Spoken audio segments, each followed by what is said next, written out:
I had just landed from the final flight after 5 straight days floating in the sky, from New York to London and then looping back to Chicago. My name is Dominic Young, a 35-year-old flight attendant. I'm used to packed schedules like this, but this time was different.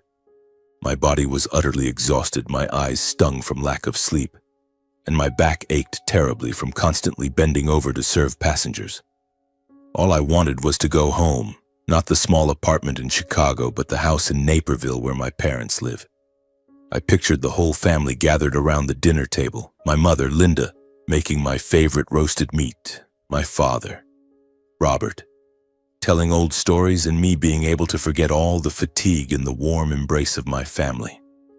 That was why I decided to drive straight from the airport there, even though I was completely drained.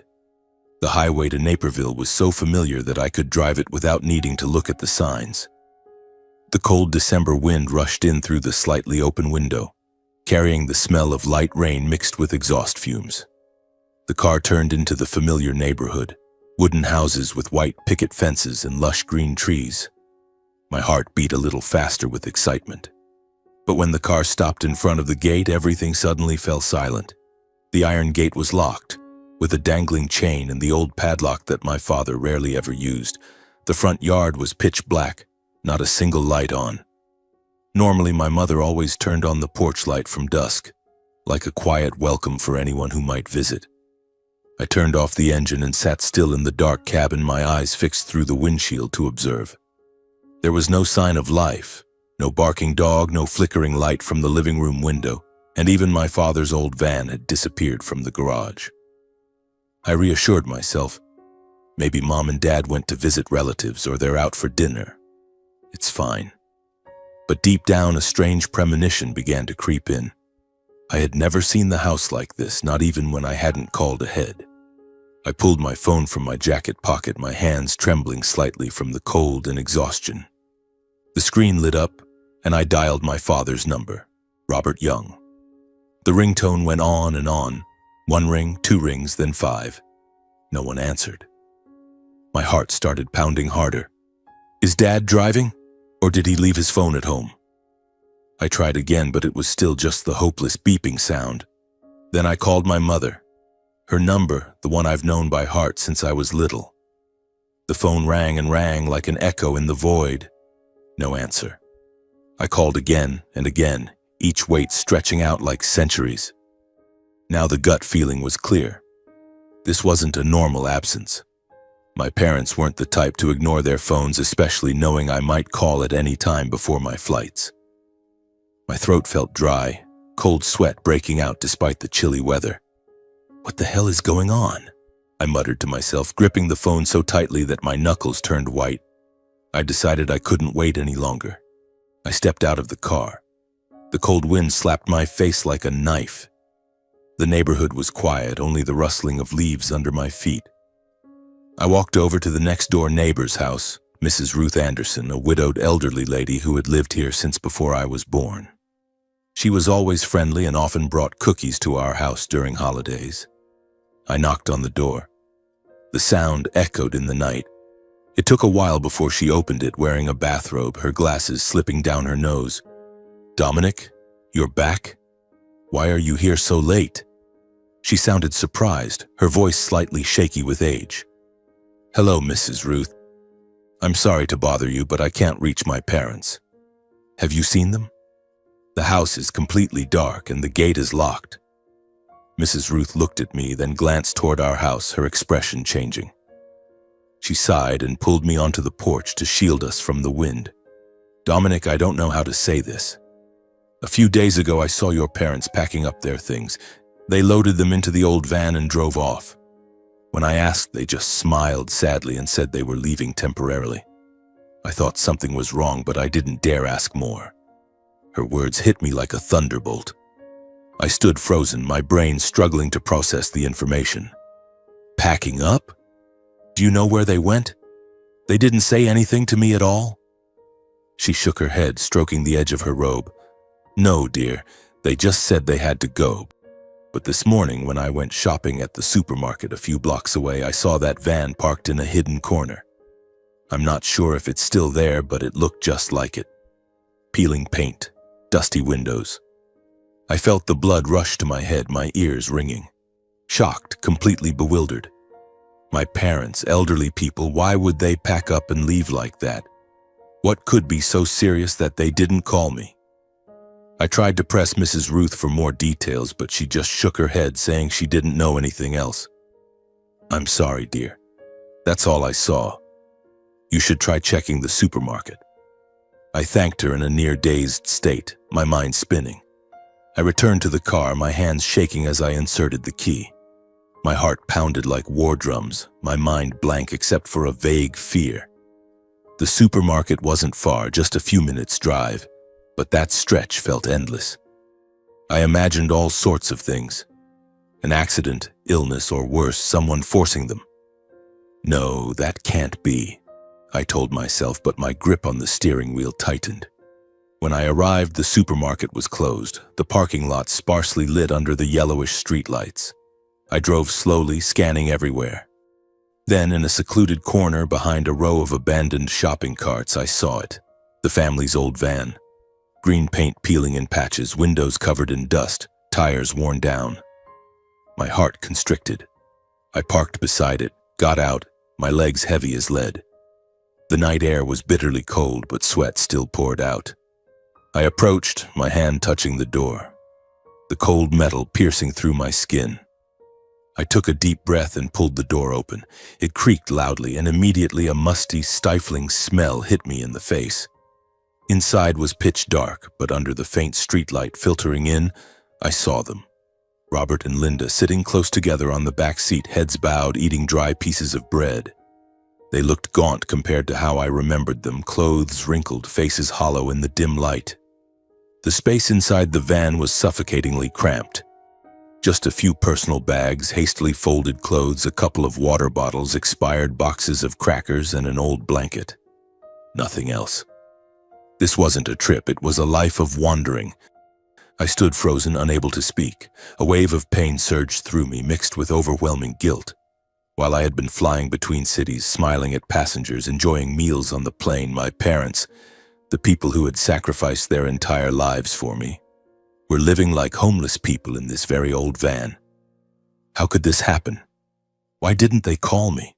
I wanted to scream, to cry, but my throat choked up.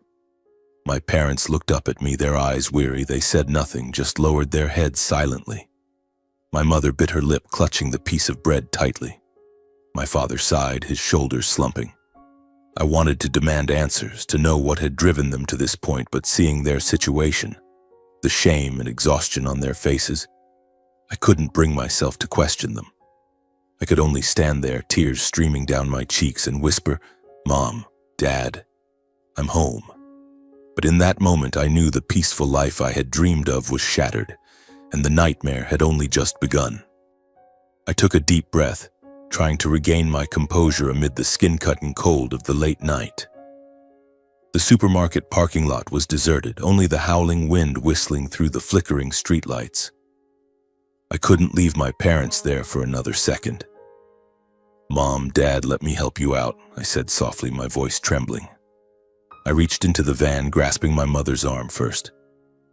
She was light as a feather, like a ghost, her skin ice cold from the chill seeping through the thin van windows. Mom stepped out, her legs a bit unsteady, and I had to hold her tightly to keep her from falling. Then it was Dad's turn. He was heavier, but his legs shook as if his strength had been drained long ago. He took my hand, squeezing it lightly, but he didn't look me in the eye, perhaps out of shame or fear that I'd see the pain in them. We walked toward my car, a heavy silence enveloping us like a fog. I opened the back door, helped my parents settle in, then quickly gathered the few bags from the van, those pitiful, meager belongings. A few old sets of clothes, a thermos, and the remaining dry bread. My heart tightened at the thought of them living like this for days. How long had it been? A week? 2 weeks? And I, their grown son, had been soaring high in the skies, completely oblivious. Guilt surged through me like a crashing wave, making me want to scream. But I bit my tongue, started the engine, and drove off into the night. The entire drive back to Chicago, no one said a word. The steady hum of the engine mixed with the faint murmur of the local radio station, but no one was listening. I glanced in the rearview mirror and saw my parents sitting close together, staring out into the pitch-black windows. Tension filled the cramped space of my old sedan like a ticking time bomb. I could clearly sense their shame. My father, the man who had once taken pride in the home he built with his own sweat and tears, now reduced to wandering. My mother, the gentle homemaker, now huddled like a lost child. And me? I just gripped the steering wheel tightly, trying not to let more tears fall. A bad premonition crept in, but I pushed it away, focusing on driving safely. By the time we reached my apartment in downtown Chicago, it was very late, nearly midnight. The old building with its flickering neon hallway lights wasn't much, but at least it was warm. I parked in the underground garage, then helped my parents into the elevator.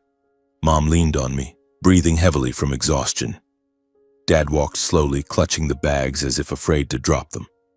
I unlocked the apartment door, a small space with a living room that doubled as the kitchen, one bedroom, and a balcony overlooking the street. I turned on the lights, and warm yellow glow flooded the room, chasing away some of the darkness. Then I cranked the heater to its highest setting, the hot air fan humming loudly. "Mom, Dad, sit here," I said, guiding them to the old sofa. I grabbed blankets from the closet, wrapping them tightly around Mom, then Dad. They sat down, their bodies hunched, looking pitifully small. I didn't wait any longer and rushed to the kitchen to quickly make a pot of soup. Luckily, the fridge still had some vegetables and chicken from last week. I chopped quickly, threw everything into the pot, brought it to a boil with a bit of salt and seasoning. The aroma of food spread, making the room feel less cold. While it simmered, I brewed 2 cups of hot tea, adding a touch of honey to make it easier to drink. When I brought it out, my parents looked at me with eyes full of hesitation, mixed with shame and fear. They ate slowly, their hands trembling slightly from the cold and fatigue. Mom sipped each spoonful of soup as if she hadn't had anything hot in ages. Dad drank the tea, the warmth relaxing him a little. But I could see clearly they were hiding something. Their evasive glances, tightly pressed lips, as if speaking would make everything worse. I sat down across from them, no more beating around the bush. "Mom, Dad, tell me, why were you living in the van like that? What happened?" My voice was calm, but my heart pounded wildly, anxiously awaiting their answer. They looked at each other, then Mom sighed. "Son, our house, it's been sold." Her words stabbed me in the chest like a knife. Even though I had partly guessed, from Mrs. Ruth's words from the van, hearing it confirmed made my heart constrict. The pain inside me rose sharply, like acid corroding everything. The house in Naperville, where I grew up, with Mom's rose-filled backyard garden, the garage where Dad taught me to fix cars, the living room with family photos. All gone. I swallowed hard, my voice hoarse. "Who sold the house? Did you sign the papers? The house is in my name." Dad interrupted, his voice weary. "Calm down, son. Let me explain from the beginning." He hesitated, then recounted in a halting voice. A few days earlier, my younger brother, Lucas Young, had brought a group of strangers to the house. They claimed to be buyers, carrying paperwork, talking about ownership rights. They demanded that my parents pack up immediately because the transaction was complete. My parents panicked. Those strangers were cold and threatened to call the police if they didn't leave. My parents were left with no choice but to load their things into the van and go. Each word from Mom was like a sharp shard cutting straight into my heart. Anger rose in waves, burning hot, making my blood boil. Lucas again, the little brother I had once protected, whom I believed could change. Old memories flooded back, gambling, debts, the times he nearly dragged the whole family into the abyss. Back then, I was the one who stepped up, emptying my savings, borrowing more to buy a new house for my parents, and putting it in my name to protect them. Yet this time, he sold the house I bought for them. How could he do that? Did Lucas really do this? What right did he have? I growled, my fists clenching until my knuckles turned white. Mom quickly tried to calm me, her voice trembling. "Son, don't get angry. He must have had his reasons. After all, you two are blood brothers. Don't make a big deal out of it, or our family will fall apart." But those words only fueled my rage even more. For years I had chosen silence, chosen sacrifice, just to keep the family intact. And this was the result: my parents wandering homeless because of the child they loved most. My patience had reached its limit. I stood up abruptly, no longer willing to accept any more evasion or protection. I said firmly, "I have to go see him right now." My parents looked at me worriedly but didn't stop me. I left the apartment in a state of tension, my heart pounding as if it might explode. The Chicago night was bitterly cold, wind howling through the skyscrapers, but I felt nothing except the anger. I drove straight to the place Lucas was renting, a cheap apartment complex on the outskirts where I had visited a few times to check on him. The drive was long, but my mind was filled only with images. Lucas smiling, making promises, then betraying us again. When I arrived, I parked in front of the rundown building, dim streetlights casting shadows on graffiti-covered walls. I climbed the stairs to the third floor, the stench of mold and garbage assaulting my nose. Lucas's door was ajar, loud rock music blaring out. I pushed it open without knocking, and the scene before me left me stunned. The small makeshift apartment was in horrifying disarray, the floor littered with empty beer cans, cigarette butts, crumpled betting slips scattered everywhere. The air was thick with the stench of alcohol mixed with stale cigarette smoke. On the table, half-empty liquor bottles sat beside a messy pile of papers, unpaid bills, football betting slips. Just one glance and I knew. Lucas was still deep in his old ways. No stable job, addicted to gambling and stimulants. The downfall had never stopped. It had only been hidden for a short time. My heart twisted. I had once believed he changed, fooled myself into thinking his old promises were real. And now, he sold our parents' house to pay gambling debts? Lucas was sitting on the worn-out sofa, smoking, and when he saw me, his face went pale. "Dom, why are you here at this hour?" he stammered, hurriedly standing up, fumbling to clean the mess. Beer cans rolled across the floor, betting slips flew everywhere. I didn't wait. I charged in, growling, "What did you do to Mom and Dad's house? You sold it? How dare you bring strangers to kick them out?" I grabbed his collar, slamming him against the wall. My eyes burned red with rage. Lucas avoided my gaze, his face drained of color. "Calm down, bro. It wasn't like that. I just borrowed temporarily, then they pressured me too hard. I had to sell. Had to sell the house that's in my name?" I roared. "What right do you have?" Lucas swallowed hard, his voice shaking. "I didn't think it would go this far. It was just temporary paperwork. I planned to pay it off and buy it back. I swear." "What do you swear?" I cut him off. 3 years ago, you swore the same thing. And what happened?" He turned his face away, his voice fading. "I didn't expect them to kick Mom and Dad out. I didn't want that to happen." I let out a bitter, hollow laugh. "Didn't want it? Do you even know where they are right now?" Lucas fell silent. "They're living in the van," I said slowly, each word like a nail being hammered in.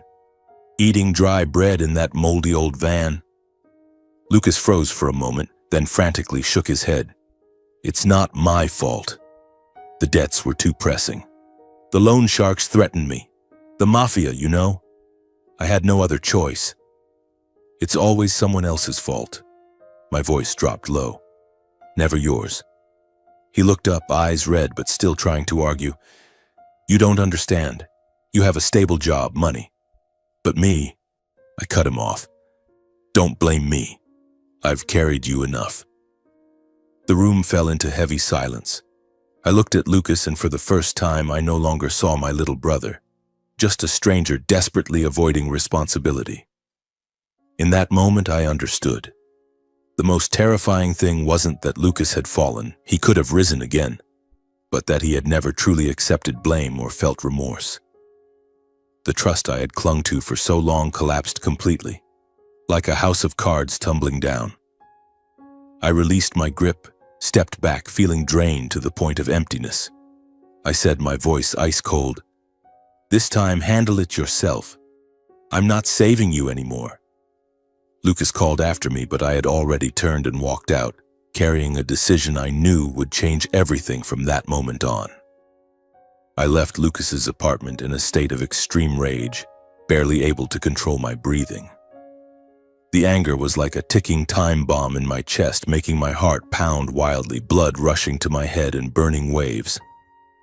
That cluttered room, with its overpowering stench of alcohol and scattered bedding slips, still haunted me as I rushed down the stairs, my feet moving hurriedly as if fleeing. The door of the rundown building swung open and the Chicago night wind slapped my face with icy coldness, but I felt nothing except the fury burning inside. I jumped into the car, inserted the key with trembling hands, and started the engine.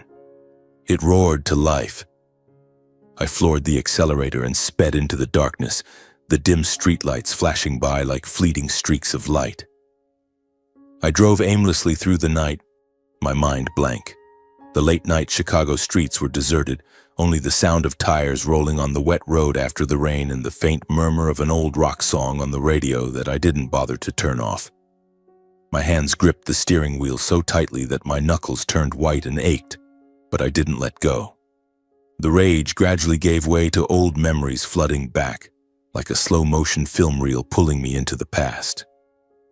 3 years ago, everything started sliding off track. A small crack at first, but it slowly widened into an abyss. I remembered it all clearly, and now, in the darkness of this night, those images came alive, painfully sharp. 3 years ago, I was still a busy flight attendant, flying from one route to the next, New York to Paris, then looping back to Los Angeles. My life back then consisted of suitcases, unfamiliar hotels, and short video calls with family. Lucas was 28 at the time, the little brother I always saw as a child who needed protection. He had once been a smart kid, good at school, but then everything changed. Lucas fell deeply into gambling, casinos, and stimulants. At first, I didn't know. How could I when I was halfway around the world? But the first signs were sporadic calls asking to borrow money. "Bro, can you lend me some for gas?" he'd say casually. Then the amounts grew larger. "I need to pay back a friend just temporarily." I sent the money thinking it was minor, but deep down I felt uneasy. Because of my constant work travel and endless flights, I only realized something was wrong when my parents started showing worry and evading questions whenever I asked about Lucas. In our weekend video calls, Mom would force a smile, her eyes red. "Lucas is fine, son, he's just busy with work." Dad would deftly change the subject. "What's your next flight? Tell me about it." I pressed them, but they just shook their heads, saying it was nothing. A nameless unease grew inside me, but the whirlwind of work quickly swept me away. I convinced myself it was just unnecessary worry. Until one day, everything exploded. It was a stifling summer afternoon. I had just landed from London, exhausted but excited to visit home. The car stopped in front of our old house in Aurora, a 2-story wooden home with a small garden where Lucas and I grew up. But as I stepped inside, a heavy atmosphere enveloped everything. My parents were sitting in the living room, faces pale, holding a crumpled piece of paper. "You're home," Mom said, her voice trembling before bursting into tears. Dad sighed and handed me the paper. A mortgage foreclosure notice from the bank. My heart constricted. The house, the family's only asset, filled with memories, was now at risk of being seized. It turned out Lucas had tricked my parents into signing a mortgage. He approached them with a pitiful expression. "Mom, Dad, I need to borrow temporarily to get through this tough time. It's just a short-term loan. I'll pay it back right away." He told them about mounting gambling debts, bad friends pressuring him, and worse, threats from the mafia if he didn't pay. Out of love for their youngest son and fear he'd get involved with the mafia. My parents agreed to sign without fully understanding the consequences. They thought they were saving him, but in reality they were pushing the whole family into the abyss. When it all came to light, the bank sent the foreclosure notice because Lucas hadn't paid. My parents finally realized. I remembered their desperate eyes clearly. Mom sitting and crying, blaming herself. How could I be so stupid trusting him like that? While Dad bowed his head, shoulders slumped, whispering, "I failed." I immediately went looking for Lucas. He was at a cheap suburban bar, drunk among empty beer cans and sleazy friends. When I dragged him outside, he even tried to smile. "Dom, you're back? It's no big deal." But when I confronted him, he collapsed to his knees on the sidewalk, tears streaming down. "Bro, I was wrong. This is my last mistake. I swear I'll quit gambling, quit drinking, start over." His voice shook with promises. My parents, when they found out, couldn't bring themselves to scold him harshly. They just hugged him. Mom stroking his hair. "Change, son, and our family will be okay." Dad nodded. "We believe in you this time." I stood torn between anger and compassion, disappointed and tormented. Angry at Lucas for betraying trust, for pushing the family to the brink. But I pitied him because, after all, he was my blood brother, the kid I taught to play soccer, the one I protected from bullies at school.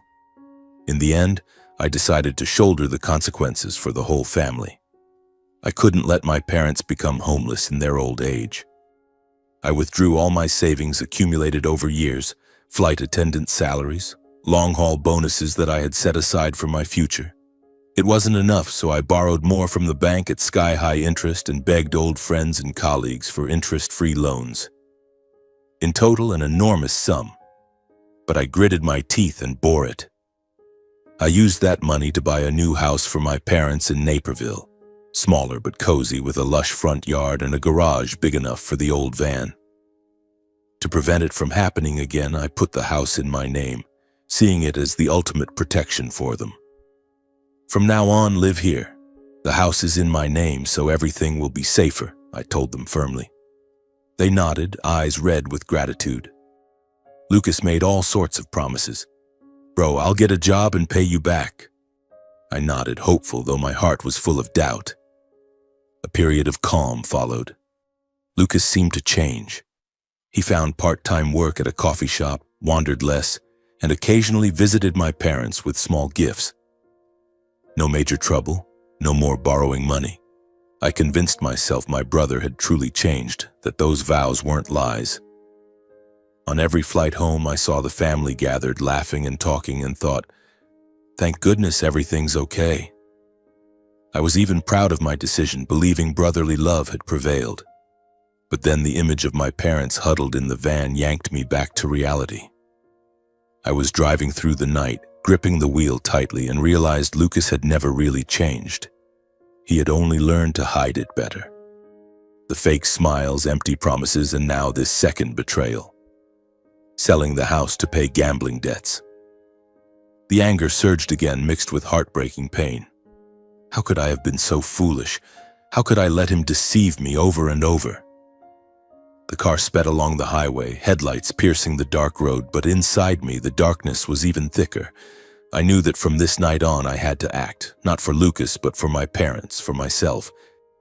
I returned to the apartment as dawn was breaking, the first light of morning faintly piercing through the Chicago skyscrapers, painting a corner of the sky red. The room was still warm from the heater I had turned on before leaving, but the atmosphere was heavy, like a sheet of lead pressing on my chest. My parents were asleep on the sofa, blankets wrapped tightly around them, their gaunt faces visible in the dim glow of the nightlight. I didn't wake them. I quietly took off my jacket, sat down in the chair opposite, and stared into space. My mind was swirling with images, Lucas's pale face, the scattered bedding slips, and my parents huddled in the van. I tried to lie down on the bed, hoping sleep would come, but that night I tossed and turned endlessly. My bed, a simple one in the cramped bedroom, was usually where I rested after long flights, but tonight it felt like a torture rack. I rolled from side to side, the sheets and blankets rumpled, sweat pouring out despite the cold. My eyes stayed wide open, staring at the cracked ceiling, cracks that mirrored my family right now. I barely slept, only dozing off in short, nightmarish bursts. In my fragmented dreams, I saw Lucas on his knees apologizing like 3 years ago, only for him to smirk and turn into a shadow that swallowed my parents whole. I jolted awake, heart pounding, cold sweat soaking through. This can't go on, I muttered to myself, sitting up to wipe my face. The decision had crystallized. I had to report Lucas. No more covering up, no more forgiving. This was the final line. A few hours later, when the light outside the window grew brighter, I managed to drift off briefly. The sleep was shallow and interrupted, just enough to keep my body from collapsing. When I woke again, the sun was fully up, morning sunlight streaming through the window and casting a pale glow over the room. My body ached from lack of sleep, but the remnants of last night's anger kept my mind taut. I quietly went to the kitchen and prepared a simple breakfast for everyone: fried eggs, toasted bread, and black coffee. The smell of food spread through the apartment, a feeble attempt to dispel the heavy atmosphere. Soon after, my parents woke up. Mom rubbed her eyes and walked out, exhaustion still etched on her face. Dad sat up slowly, his shoulders slumped as if still carrying an unyielding burden. We sat around the small dining table. Silence stretched on. No one spoke first. Only the light clinking of spoons against bowls, the dry crunch of toast, and disjointed eating sounds. Mom occasionally glanced at me with worry. Dad kept his head down, eyes fixed on the plate of eggs in front of him. I couldn't stand it any longer and broke the silence by bringing up last night's confrontation with Lucas. "I met Lucas last night," I said, my voice calm but resolute, setting down my spoon. "He admitted everything. Sold the house to pay gambling debts. Forged documents." My words were like a delayed bomb, making the air even tenser. Mom stopped eating, her eyes turning red. Dad sighed without lifting his head. I continued, explaining that everything had exceeded my tolerance. I've shielded him too many times. 3 years ago, I took on the debt and bought a new house. And now, you two living in the van, I can't keep doing this. My voice trembled slightly, not from fear but from pain. I stated firmly that I could no longer cover for him or stay silent. "I'm going to report Lucas to the authorities. The law has to get involved. There's no other way." My words hit like a shock. Dad froze, bowing his head with a deep sigh. He no longer had the strength to advise leniency or ask me to go easy as he had before. Deep wrinkles lined his face. His eyes were clouded with fatigue. "You've decided to do that?" he whispered hoarsely. He understood the matter had crossed the boundary of ordinary brotherly ties. He had been the father trying to hold the family together, but now he knew it was impossible. "I don't blame you, son. I just feel pain, because in the end I still couldn't keep the family intact the way I tried." Mom burst into tears, overwhelmed by shame and despair. Tears streamed down her cheeks. She clutched the napkin tightly.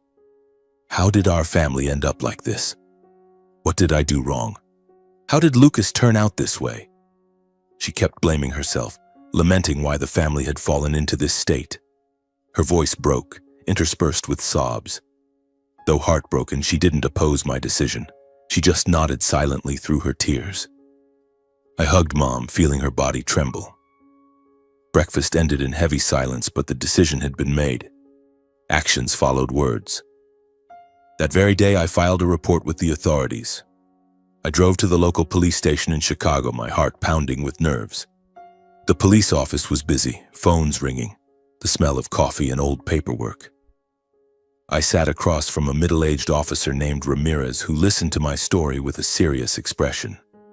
I provided all relevant information about the house ownership, documents in my name, old purchase receipts, and Lucas's illegal sale. My brother forged signatures and sold the house without my consent, I explained, voice steady but hands clenched. Officer Ramirez took notes and nodded. "We'll investigate. We'll need more evidence, but it sounds serious." The authorities moved quickly and opened an investigation file. The following days were tense, suffocating with anticipation. I received calls from the police requesting additional documents. Lucas was summoned for questioning. I imagined him sitting in the interrogation room, face pale, forced to present the sale papers. Those documents with the forged signatures were sent to forensics for verification. I waited for the results like sitting on hot coals, checking my phone constantly. Then the results came. The power of attorney and related signatures were forged. The officer called me. "We have evidence. This case will go to court." My heart raced, a mix of relief and pain. The trial took place a few weeks later at the district court in Chicago. The courtroom was cold, with rows of old wooden benches and the smell of paper and sweat. I sat on the plaintiff's side next to the lawyer I hired, a serious middle-aged man with thick glasses. Lucas sat on the defendant's side, wearing a wrinkled shirt, head bowed. My parents sat in the gallery. Mom clutched Dad's hand tightly, eyes red. The trial was lengthy, with full evidence of my legal ownership. Purchase documents from 3 years ago, bank receipts, and the forged signature verification report. The prosecutor presented clearly. Defendant Lucas Young forged documents to sell property he had no right to, causing harm to his family. Lucas's defense attorney tried to argue the defendant was under pressure from debts and did not intend to defraud, but the evidence was overwhelming. The judge ruled the transaction invalid. The house was ordered returned to me, meaning my parents could return to their old home. When the judge banged the gavel and declared transaction void, property returned to original owner, I felt a burden lift, but no joy. Lucas was found guilty of charges including document forgery, fraudulent appropriation of property, and dishonest transaction. The sentence, 2 years probation with supervision, heavy fines, and 200 hours of community service. No prison time, but enough to make him reflect. In the courtroom, Lucas kept his head down, face ashen, for the first time showing clear fear and confusion. No more evasions or blame shifting. He seemed to finally grasp the real consequences of what he had done. He glanced at me, eyes red, lips moving silently. Dad sat quietly, his gaze heavy, relieved that the house was returned and he could go back to his familiar garage and tinker with the old van, yet pained to see his youngest son in the dock. He held Mom's hand. His shoulders trembled slightly. Linda cried silently, the loss not from property but from watching the family shatter before her eyes. She covered her mouth, tears streaming. I listened to the verdict with outward calm, but inside I felt weighed down. I had regained the house for my parents. I could take them back to Naperville and start over. Yet I also knew that from that moment our family would never be whole again. The brotherly bond was broken. Trust could not be mended. As we left the courtroom, cold winds slapped my face. I watched Lucas being led away and silently wondered if the price was too high. Then I realized, no matter how painful, I had no regrets. Justice had been served, and that was the only right thing I could still do. After the trial, my parents returned to the house in Naperville with heavy hearts. I drove them home. The familiar route was now suffocatingly silent. When the car stopped at the gate, Mom stepped out first, her hands trembling as she held the key. The house was exactly the same, lush front yard, white picket fence, but the atmosphere inside was completely different, like a cold, desolate tomb. I helped them rearrange their belongings, the old clothes from the van, the few scattered items that remained. Dad quietly placed books back on the shelf. Mom wiped dust from the dining table, but no one spoke. I could clearly feel the lingering emptiness after the ordeal, like a vast void that had swallowed the old laughter. Every corner of the house reminded us of Lucas. The sofa where he used to sprawl watching TV, the garage where Dad taught him to fix cars. Now those memories were nothing but pain. I stood watching them for a while, my heart constricting, then said goodbye to return to Chicago. My flight attendant job called me back. The long days of flights resumed one after another, from Chicago to New York, then looping through London. Life gradually got swept back into its familiar rhythm, checking luggage, serving passengers, smiling politely even though my heart was heavy. Up in the plane, amid the white clouds, I tried to forget, but the courtroom images still haunted me. Lucas with his head bowed, Mom crying silently. On nights in unfamiliar hotels, I lay awake wondering if I had been too harsh. But then I reminded myself, This is the only way to make him stop. Each time I visited my parents, usually on weekends or between flights, we still gathered around the dinner table. Mom cooked familiar dishes: roasted meat, vegetable salad, hot fresh bread. But the meals had become much quieter, more like solemn ceremonies than family gatherings. No one mentioned Lucas. His name had become taboo in the household. If someone accidentally let it slip, the atmosphere would instantly freeze. Dad talked about the weather. Mom asked about my flights, and I answered briefly, avoiding the empty space at the table. Lucas's old seat. I saw Dad aging visibly, hair completely white, steps slow and labored. Mom often sat staring out the window, eyes distant as if waiting for something that would never come. I tried to fill the silence with cheerful stories, but deep down, I knew the crack was too deep. A few months passed like that. Time flowed quietly like a river, carrying away the pain but never erasing it. One spring evening, I visited my parents after a flight from Paris. The air was cool. The wind carried the scent of early blooming flowers. We were having dinner, Mom's grilled salmon with steamed vegetables, when there was a sudden, frantic knocking at the door. The sound echoed through the quiet house, startling me. My heart raced. Who could that be at this hour? Mom whispered, her face paling. Dad looked at me, then stood up slowly. I pushed back my chair and went to the door first, a bad premonition rising. When I opened it, Lucas stood there looking gaunt and disheveled. Wrinkled clothes, hollow cheeks, unkempt beard, eyes wild with panic. He had wasted away, cheeks sunken, looking like a wandering ghost. He stammered my name in a hoarse voice, constantly glancing over his shoulder as if afraid of being followed.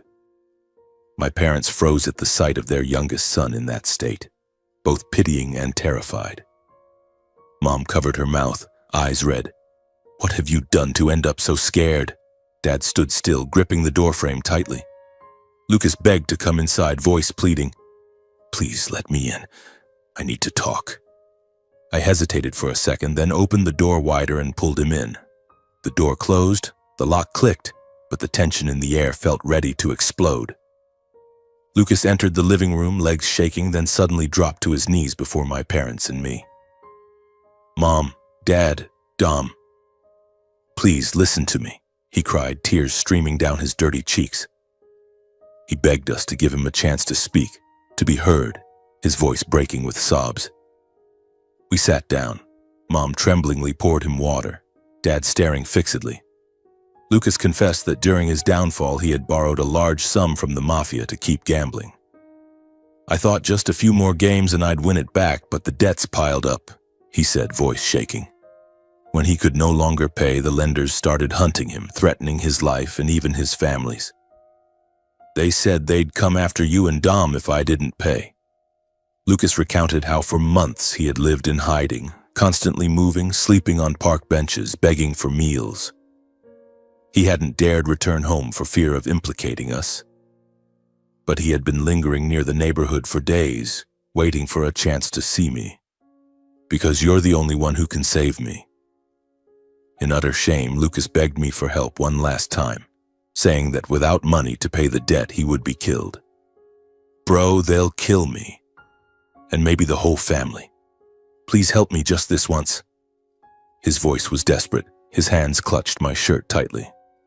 I listened in silence, my face hardening as memories of his two previous betrayals replayed clearly in slow motion.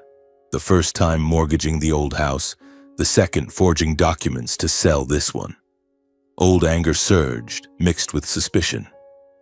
Are you telling the truth? Or is this another lie to deceive me and Mom and Dad again? I refused outright, voice ice cold.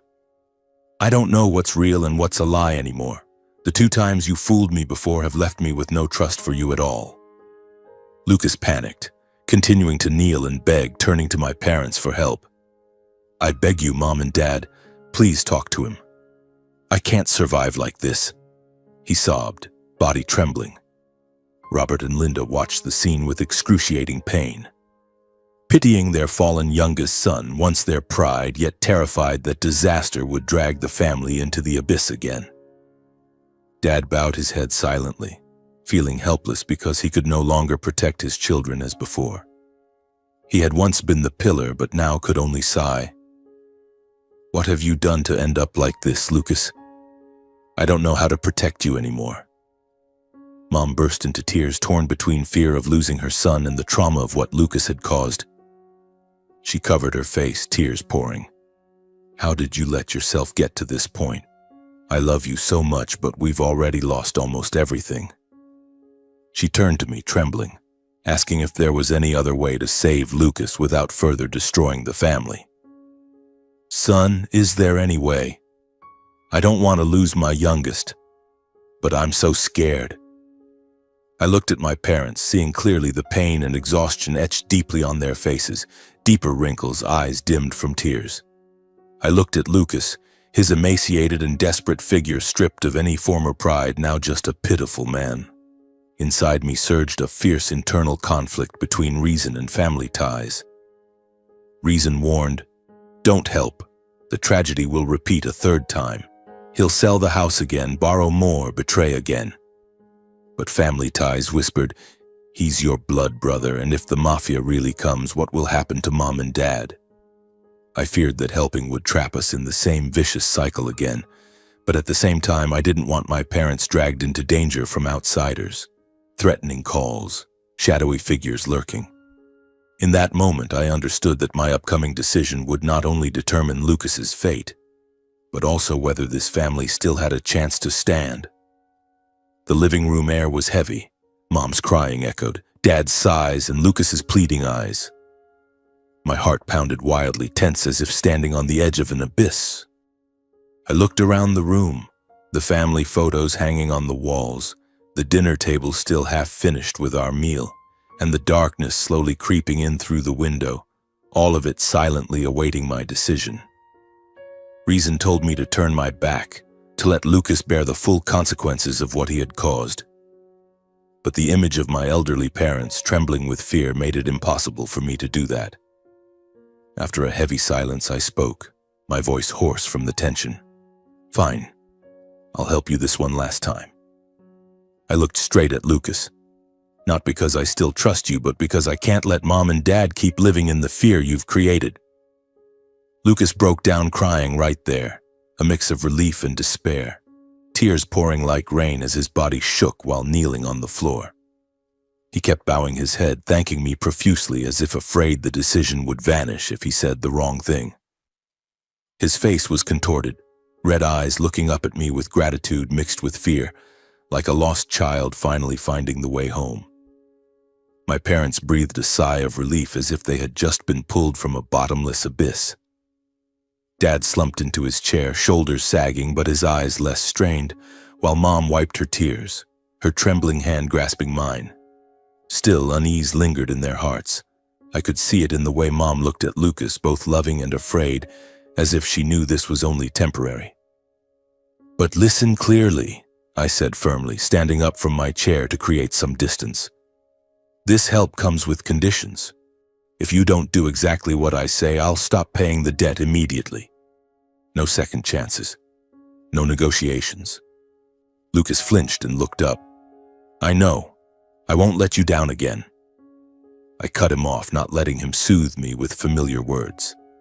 "Don't say that to me. I've heard it enough. This time, actions only. No promises." He nodded quickly, voice urgent. "Yes, bro. Whatever you say, I'll do." I laid out the first condition, my tone steady but cold. "You have to get a job. I'll arrange a real one for you, stable, with a monthly salary. I won't accept those casual gigs you quit after a few days." I stared directly at him. "If you quit midway, I'll know right away. And then, everything ends." Lucas swallowed hard and nodded again. I continued without pause. "Second, you have to join a gambling addiction program, the center I choose. Weekly reports. No skipping sessions." I emphasized each word. "Just one evasion and I'll take it as you choosing to go back to your old ways." Lucas quickly said, "No way, bro." "I promise I'll attend everyone." I stated the final condition, slowly but decisively. I'll only pay the debt in installments. Only when I see proof with my own eyes that you're complying. Pay stubs and confirmations from the rehab center, everything." I stared at him unblinkingly. "I'm not handing over a lump sum. You earn as much progress as I pay for. One mistake, and it's over." Lucas froze. Fear was plain on his face as he realized this wasn't an easy rescue anymore. "You won't change your mind, right?" he asked softly, almost pleading. I replied, voice ice cold, "This is the only time I'm discussing this. After that, there'll be nothing more." The room fell silent. Finally, Lucas bowed his head low. "I'll do it.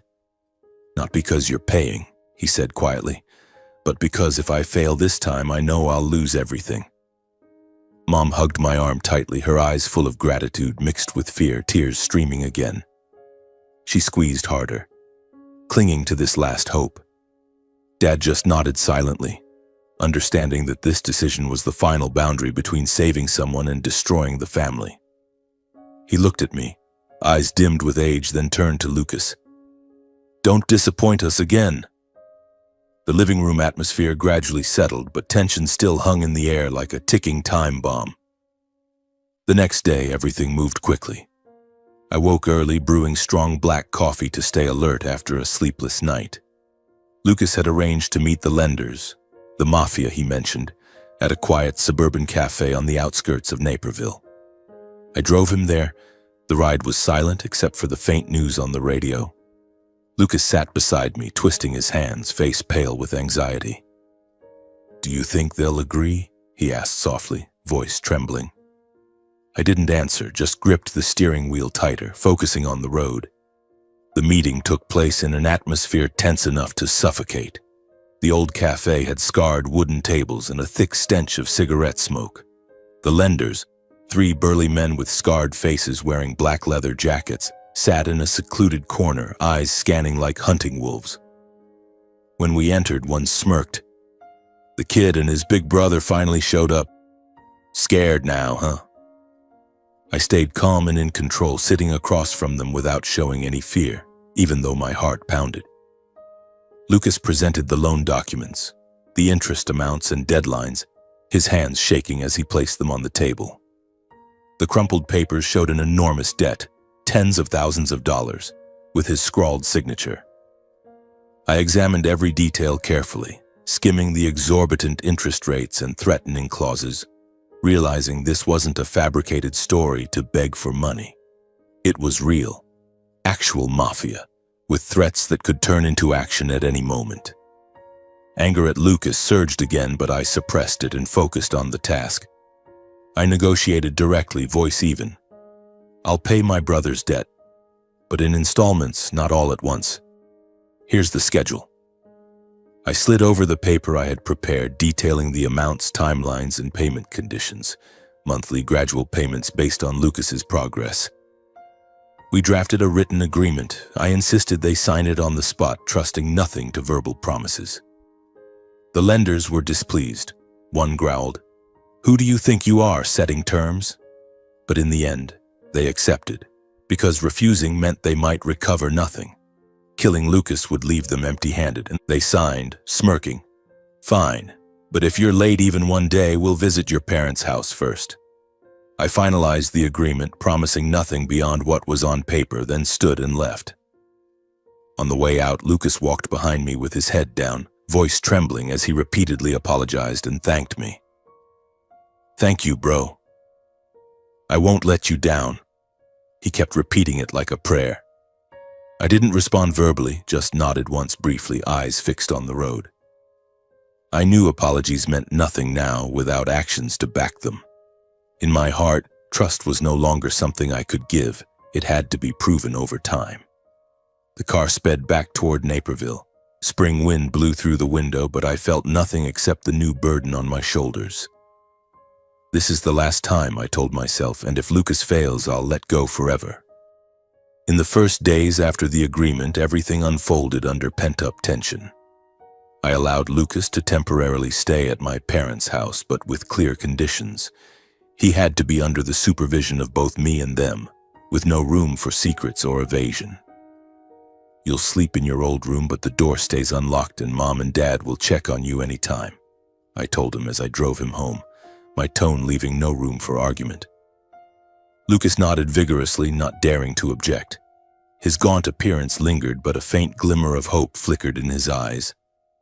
My parents agreed, though Mom looked at me worriedly. Are you sure, son? We've already suffered enough. I hugged her and whispered, I'm sure, Mom. But this time, I'm in complete control. I didn't wait. I immediately arranged for Lucas to work as a warehouse employee at a logistics center in the industrial area on the outskirts of Chicago, a place I knew through a colleague. It was grueling work, lifting and carrying goods, stocking shelves, fixed hours from early morning to late evening, salary paid directly into a bank account rather than cash, and no party environment around, just factories and trucks. This job isn't easy, but it'll force you to live on a proper schedule, I said as I drove him to the interview. Lucas stared out the window and murmured, I'll try my hardest. The manager, a stern middle-aged man, looked him up and down, then nodded. 1 week trial. Remember, don't be late. I waited outside, heart pounding, wondering if he'd hold up. But Lucas got the job and I breathed a sigh of relief. The first step was cleared.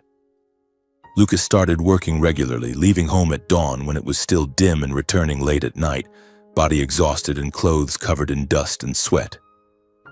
I saw the change in him from the very first days. No more wandering because he was drained after each shift. Mom often packed lunch for him. Her eyes lit up seeing her youngest son wake early, dressed neatly in his uniform. Dad nodded quietly in approval and sometimes helped him clean the motorcycle, the vehicle he used to commute since I wouldn't lend him the car. At the same time, Lucas attended a weekly gambling addiction support group at a center downtown.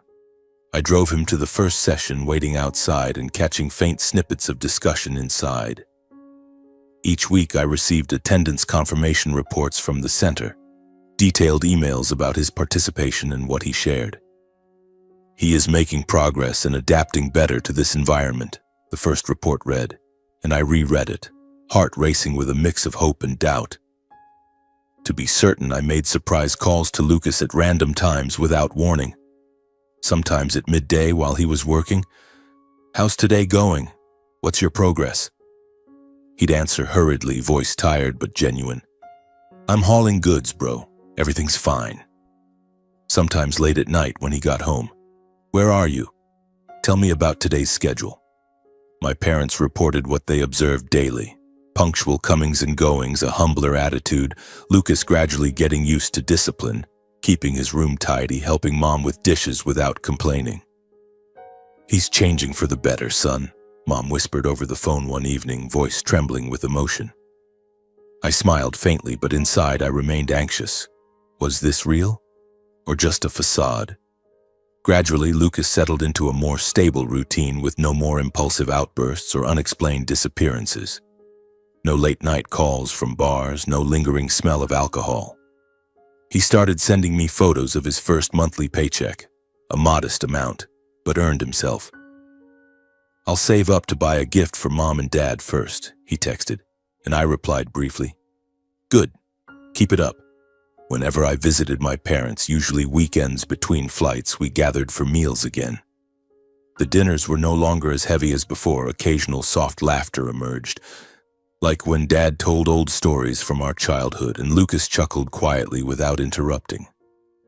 Mom made her signature roasted meat, and for the first time in months she truly smiled, her wrinkles softening. Our family is getting better, she said, stroking Lucas's hair. I noticed my parents smiling more, their eyes less strained, as if a burden had been partially lifted. Dad often sat in the garage tinkering with cars alongside Lucas, teaching him oil changes during peaceful afternoons. Mom shared how neighbors praised him. They see Lucas going to work regularly and say the boy has changed. Lucas spoke less and listened more, no longer arguing or resisting as before. When I asked about the addiction program, he shared details.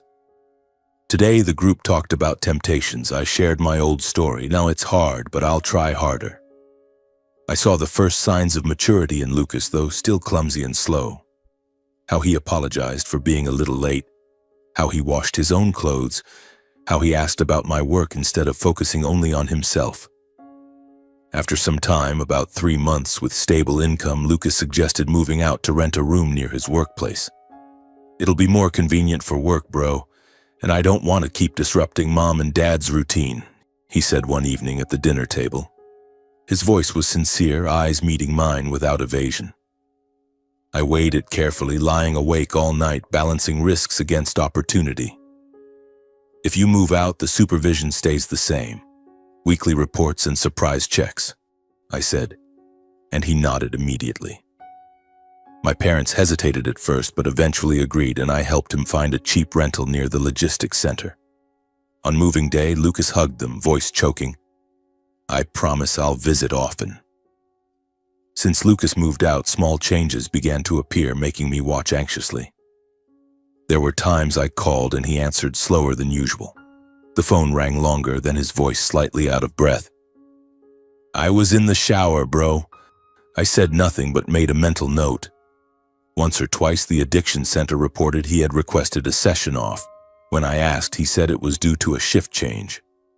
"Night shift made me exhausted, so I skipped one session," he explained, voice casual, but I felt uneasy.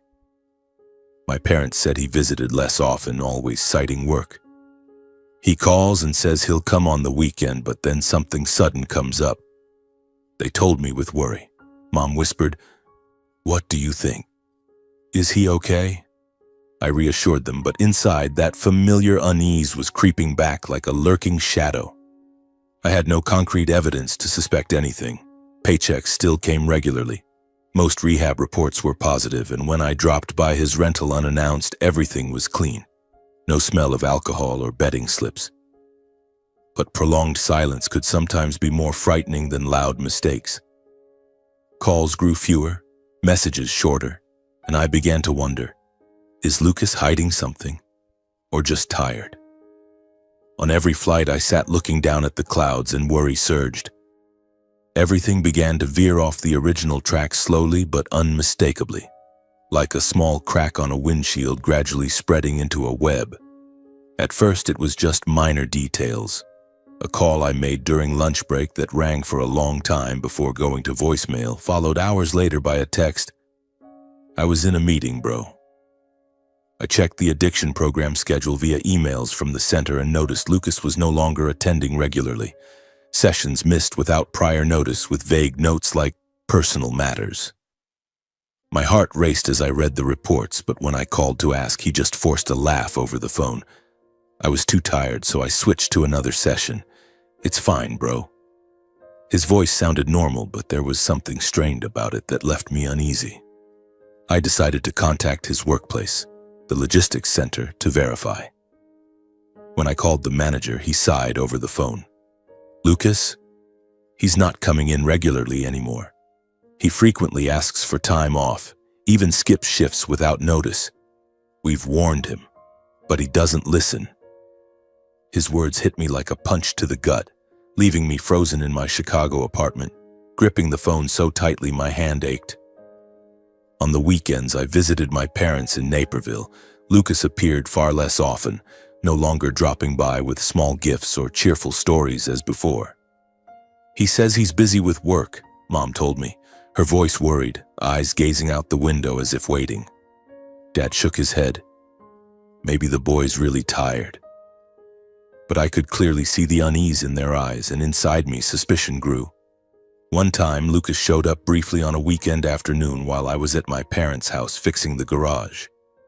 He stopped by, clothes wrinkled, dark circles under his eyes, and only stayed a few minutes. "I came to visit Mom and Dad," he said, voice weary, avoiding my gaze. I pressed him right away.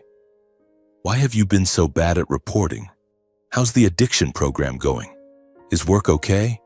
Lucas answered vaguely, citing fatigue or shift changes. "I'm exhausted, bro, lots of night shifts. I'll tell you more tomorrow." When I dug deeper, "Where's this week's rehab report? I need to see it." He grew irritated, avoiding my eyes, face flushing. "Stop controlling me like this. I'm an adult." His tone was sharp, Then he stood up abruptly, said a hurried goodbye to my parents, and left in a huff, slamming the door. I stood there, heart pounding, the familiar feeling of evasion flooding back, just like the previous times when he lied about debts and gambling. I began recognizing those familiar signs, like an old song echoing. Dodging questions, vague excuses, irritability when pressed. A heavy feeling settled in me, even though I still had no concrete proof, no betting slips, no smell of alcohol over the phone. But the worry accumulated, keeping me awake at night in hotel rooms after flights, my mind spinning. Is he relapsing? I wondered, imagining the worst. Lucas back at the casino, new debts piling up, and all my efforts, the mafia agreement, monthly supervision, crumbling to nothing. I intensified my checks, calling more unexpectedly, but each time he answered, his voice grew more distant. Then one evening, after a long flight from New York, I decided to visit Lucas's apartment unannounced. Light rain fell. Cold wind stung my face as I drove through the Chicago suburbs. Yellowish streetlights reflecting on the wet road. My heart pounded, tense as if anticipating an approaching storm. When I arrived, the old rental building was mostly dark, only a few windows lit. Lucas's door was ajar, unlocked, the first sign that unsettled me. I pushed it open. The hinges creaked loudly in the quiet hallway. The scene before me left me stunned, as if struck by lightning. Lucas was slumped on the old sofa in a drunken stupor, breathing heavily, snoring mixed with incoherent mumbles. His face was flushed red, hair disheveled, clothes wrinkled and reeking of alcohol, dust, and sweat. Scattered on the table and floor were betting papers, football tickets, casino slips, glaring red numbers, mixed with empty liquor bottles rolling around, fresh loan documents with scrawled signatures, everything chaotic like a battlefield. The room was thick with the stench of alcohol, stale cigarette smoke, and sour sweat. I stood frozen for a few seconds. Shock quickly turned to surging rage, burning like fire. All the previous efforts, the months of supervision, the mafia deal, the faint hope, shattered completely in that moment. My hands clenched into fists, aching with tension. I rushed over and shook his shoulder hard. "Lucas, wake up right now," I growled, voice low but strained, struggling to contain the anger boiling in my chest. Lucas opened his eyes groggily, gaze clouded from the alcohol. He blinked repeatedly, trying to focus on me. "Why are you here?" he slurred slowly, voice hoarse. "I was sleeping. Why are you making so much noise?" I grabbed his collar and yanked him upright. "Look around this room," I said, voice trembling with fury. "Look at those betting slips. Look at the bottles. Look at those brand new loan papers. Is this what you call trying? Is this how you repay Mom and Dad? And me?" Lucas breathed heavily. His eyes flickered for a moment before turning defiant. "You don't understand," he said louder, voice growing sharp. "You're always looking down from your high horse, judging me. Do you know how heavy it feels to be controlled every day, every call, every report? Because you've never managed to stand on your own. You're a man without backbone, weak and cowardly," I shot back, voice low but cutting. "If you could, I wouldn't have to be here." Lucas shoved my hand away, staggering to his feet, face flushed. "I'm tired of it," he shouted. "Tired of always having to prove to you what I'm doing, where I am, whether I'm being good." "I'm not your prisoner," I interrupted. "You're not my prisoner. You're someone who's been given chance after chance, and every time you trample it." Lucas sneered, a twisted, bitter smile. "At least I live my own way, not always bowing my head following your orders like a worthless nobody." "That's not living," I said slowly, each word heavy. "That's you destroying yourself and dragging Mom and Dad down with you. Do you realize what would happen to them if I hadn't intervened?" Lucas yelled, voice cracking from drunkenness and despair. "Enough! I don't need you anymore. Don't need your money. Don't need your control or pity. Just leave." The room fell dead silent after that.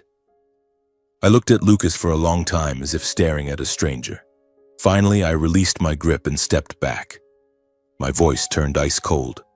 "Fine. Live your life the way you choose." I paused, meeting his eyes directly. "But don't drag Mom and Dad down with you ever again." I turned and walked out. The door slammed shut behind me, closing a conversation I knew had no way back. On the drive home, rain poured heavily. The windshield blurred with water, but I didn't wipe it, just drove in blind rage. I knew I had reached the final limit. No more forgiveness, no more rescue. When I got to my parents' house in Naperville, it was late, but I still told them everything, voice breaking with emotion. My parents sat in stunned silence, unable to speak, faces pale under the living room light. Mom cried, tears streaming uncontrollably, trembling hand covering her mouth as if afraid the sobs would escape. Dad bowed his head low, shoulders slumped under an invisible weight. His eyes were red but dry, only releasing a long, deep, weary sigh, as if words had become meaningless now. I looked at them and realized that every time Lucas fell again, the ones bearing the heaviest consequences were always my parents. The sleepless nights of worry, tears of disappointment, health worn down by stress. A hard truth emerged in my heart. Not everyone can be saved, even when you've done everything possible. I hugged them, feeling their frail bodies, and silently vowed that from now on I would protect them, even if it meant cutting ties with Lucas forever. The days that followed passed in a heavy fog. I returned to work with flights chaining one after another in an endless cycle. From Chicago to Los Angeles, then looping back to New York. Each takeoff, I tried to keep my mind occupied with passenger lists, safety checks, serving meals, anything to forget the image of that chaotic rental room. But in the late nights in unfamiliar hotels, the memories kept flooding back. The overpowering stench of alcohol, the scattered betting slips, and Lucas's sharp, yelling voice echoing in my head. I called my parents every day, trying to keep my voice steady as if everything was still okay. "How have you been, Mom and Dad? Are you eating properly?" I asked, though I already guessed the answer. On the other end, Mom replied slowly, her voice weak and trembling. "We're fine, son, don't worry. It's just that sometimes I think about Lucas, wondering how he is now." Dad took the phone, his voice low and brief. "Focus on your work, son. We can take care of things here." I could hear the pauses in their words, understanding they were trying to hide their pain so I wouldn't worry. And I did the same, concealing my own emptiness, the ache from having hoped so much only to face yet another disappointment. Lucas vanished after that argument. No calls, no messages, no return home. I didn't go looking for him, unwilling to get involved anymore, but the worry lingered quietly each day. Would the lenders come after us? Would my parents get dragged in? Yet deep down, the remorse still burned, smoldering, persistent, like a wound that hadn't healed before being touched again every night. Then one stifling summer afternoon, I had just landed for a layover after a long flight from London. My body was exhausted, eyes stinging from lack of sleep, back aching terribly from hours of standing and serving. O'Hare Airport was crowded, announcements blaring, the smell of coffee mixed with exhaust fumes. I dragged my suitcase toward the waiting area, dreaming of a long sleep in my Chicago apartment. But then my phone vibrated in my jacket pocket.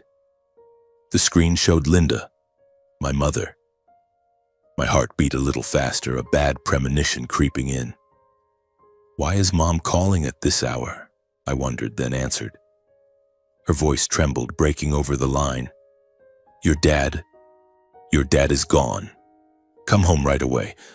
I froze on the spot, feeling as if all strength had been drained from my body in seconds. The phone nearly slipped from my hand, my ears rang, the world around me blurred. "What did you just say? What happened to Dad?" My voice broke, unable to believe it.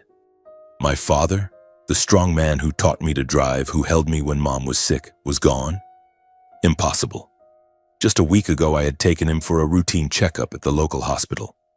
He joked around, told old stories, even with underlying conditions like high blood pressure and diabetes, but he was alert. No dangerous signs. "I'm fine, son, don't worry," he said, patting my shoulder. And now he was gone. Mom sobbed over the phone. "Sudden heart attack. The doctors couldn't save him. Come right away. I need you most right now." I swallowed hard, trying to stay calm amid the bustling airport, passengers passing like ghosts. "I'll be there right away." "Hold on, Mom." I urgently reported to the airline, voice shaking as I explained the family emergency. They pulled me from the schedule immediately and arranged the earliest flight back to Chicago. Luckily, just a few hours away. On that short flight, I sat motionless, staring out at the white clouds, my mind reeling with memories. Dad teaching me soccer in the backyard, fixing the old van, smiling at my graduation. Why so sudden? And Lucas, was he involved? From the airport to the hospital, I drove like a maniac, hands gripping the wheel tightly, headlights piercing the dark highway. My mind spun, images of Dad flashing like a film, him smiling, sighing over Lucas, hugging Mom. Just a week ago, I took him for a checkup. The doctor examined him, said he was stable, just needed to take meds regularly. No signs. How could this happen? I pressed the accelerator harder. Wind howled through the cracked window, heart pounding with anxiety and pain. "Why did you leave me, Dad?" I muttered, tears streaming down.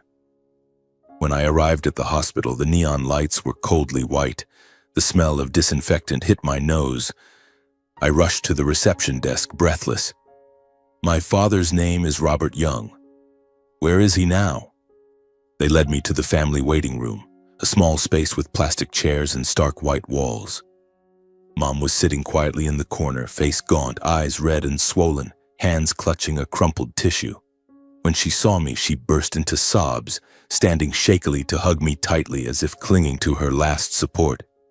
I ached but tried to stay calm, holding her close and reassuring. "I'm here now.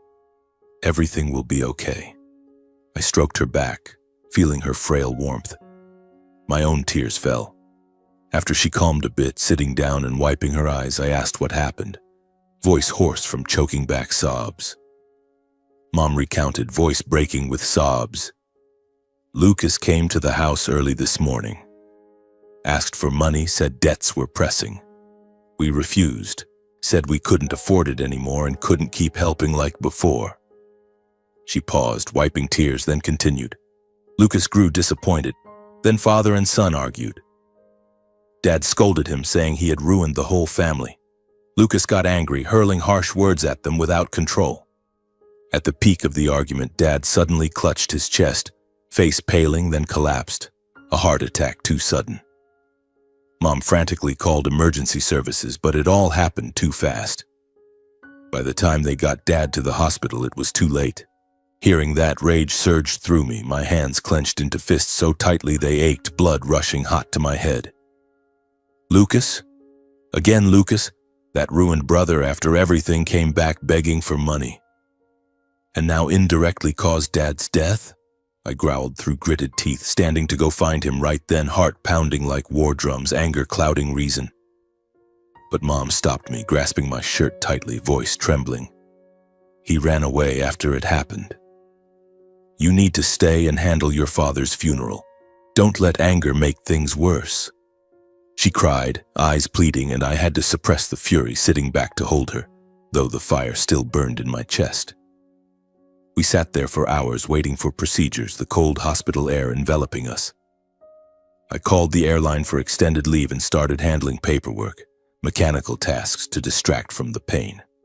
The funeral was held 3 days later in a heavy atmosphere at the local cemetery in Naperville. Light rain fell. Cold wind blew through the rows of headstones, the smell of wet earth mixed with funeral flowers. Neighbors and old friends came to pay respects to the kind man who had lived for his family. Mr. Smith from the nearby garage, Mrs. Ruth Anderson, the neighbor, a few of Dad's old colleagues. They hugged Mom, whispering condolences. "Robert was a good man. We're so sorry." I stood by the casket, hands clenched, looking at Dad lying peacefully, face free of pain. Mom cried throughout, leaning on me. I tried to hold steady, arranging everything, flowers, eulogy, funeral music. During the service, as the priest read prayers and everyone bowed their heads, Lucas appeared late, sneaking in from the back. Unsteady appearance, wrinkled clothes, red eyes avoiding contact, unkempt beard. When I saw Lucas at the funeral, all the suppressed rage from Dad's death exploded so intense I lost control. I charged straight at him, grabbing his collar and shoving him hard into the chairs behind. "How dare you show up here, Lucas?" I roared, voice breaking in the quiet funeral space. "After everything you've done, you still have the nerve to stand before Dad's casket?" Lucas panicked, struggling to get up. "Listen to me, bro. I didn't want this to happen. I didn't mean it, I swear." Those words poured fuel on the fire. I lunged again, knocking him down once more and punching him in the face, hitting and yelling in despair. "Didn't mean it? You argued with Dad until he clutched his chest and collapsed. You yelled at him, pushed him to the brink, and now you tell me you didn't mean it?" Lucas yelled back, shielding his face while trying to fight back. "I didn't know Dad was that sick. I was just too angry." I shouted, voice hoarse. "Shut up. You're too angry killed him. If it weren't for you, he'd still be alive. If you hadn't destroyed this family, Dad wouldn't have died in such resentment." The scuffle threw the funeral into chaos. Several men rushed to hold me back while others quickly pulled Lucas away. "That's enough. Please stop. This is a funeral, not a place to fight." Mom burst into sobs, rushing to grab my arm. "Son, I beg you, your dad wouldn't want to see this." Only then did I stop. My hands dropped limp. My whole body shook uncontrollably. The rage ebbed, leaving a suffocating void of pain. I broke down crying, sobs bursting out in the chapel. "Dad tried his whole life to keep this family together." I choked, looking at Lucas with desperate eyes. "And you destroyed it all, then stand here saying I didn't mean it." Lucas said nothing more. He broke free from those holding him, turned and ran from the funeral, dashing into the heavy rain like someone fleeing his own guilt. The service continued in an even heavier atmosphere. People whispered, but I didn't care. I completed the final procedures for Dad, signing papers, arranging the grave, seeing off guests. When everyone had left, the cemetery quiet with only the patter of rain, I stood silently before Dad's grave, looking at the headstone engraved Robert Young, tears streaming mixed with rain. From that moment, I realized our family had crossed an unhealable rift. Dad gone, Lucas vanished, leaving only Mom and me in a vast emptiness. I knelt down, hand touching the cold, wet earth, voice faltering. "Dad, I'm sorry for not keeping my brother in check, for letting things come to this day. I promised to stay with Mom, to take care of her in your place." Wind howled through the cemetery, carrying chilling cold and wordless pain. And in that moment, I understood life from now on would be different. Lonelier, heavier, but no longer allowing me to be weak. In the days following the funeral, I took extended leave to stay with my mother, temporarily setting aside the familiar soaring job that I had once seen as an escape from reality. The airline approved it immediately, perhaps because my voice over the phone sounded so drained, so desperate. I didn't want to leave Naperville, didn't want to leave Mom alone in the house that now felt vast and empty, filled with voids that Dad had once occupied. Every morning when I woke, I saw her sitting at the kitchen table holding a cup of cold coffee, eyes gazing out at the backyard where Dad used to tend the flowers. I took care of everything around the house, cleaning the garage full of Dad's tools, organizing the will papers, even cooking the simple meals she liked. Chicken soup, toasted bread with strawberry jam. In those quiet mornings, we sat across from each other, speaking little, only the clink of spoons against plates and the wind outside the window. On nights when she couldn't sleep, I sat by her bed, holding her hand, telling old stories about my flights, the cities I'd visited, just to help her forget the pain, even for a moment. I felt her hand squeeze mine tightly, as if afraid to let go and lose her last anchor. The loss made the house feel oppressively empty, like a living tomb haunted by memories everywhere. The sofa where Dad used to sit reading the newspaper, the garage with the dusty old van, the living room missing his laughter. Every corner evoked him, tightening my heart. But my presence gave Mom something to lean on. She started eating more, smiling faintly when I told funny stories from old flights, and even going out to water the flowers, though her hands trembled. "You're so much like your dad, Dom," she said softly one day, voice trembling. Not loud, not talkative, but always there when someone needs you. Her eyes were red, but a faint smile crossed her face. I hugged her, feeling her fragile warmth, and vowed to myself to be strong. For her, for what remained of our family. About a week later, when the pain was still raw, I received a handwritten letter from Lucas.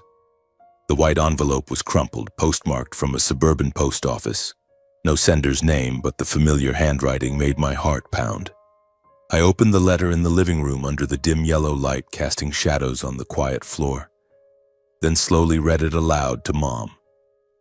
Each line seemed written in desperate restraint, heavy and shaky, as if Lucas had paused many times to swallow tears before continuing.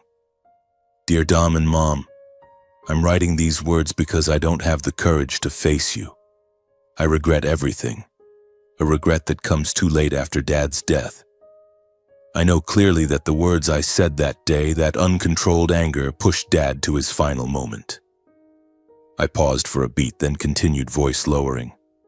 I admit everything I've done, gambling, lies, betrayal, and gradually destroying this family. I hope you and Mom can forgive me, though I know I don't deserve it. Some mistakes can't be fixed, they can only be carried for life.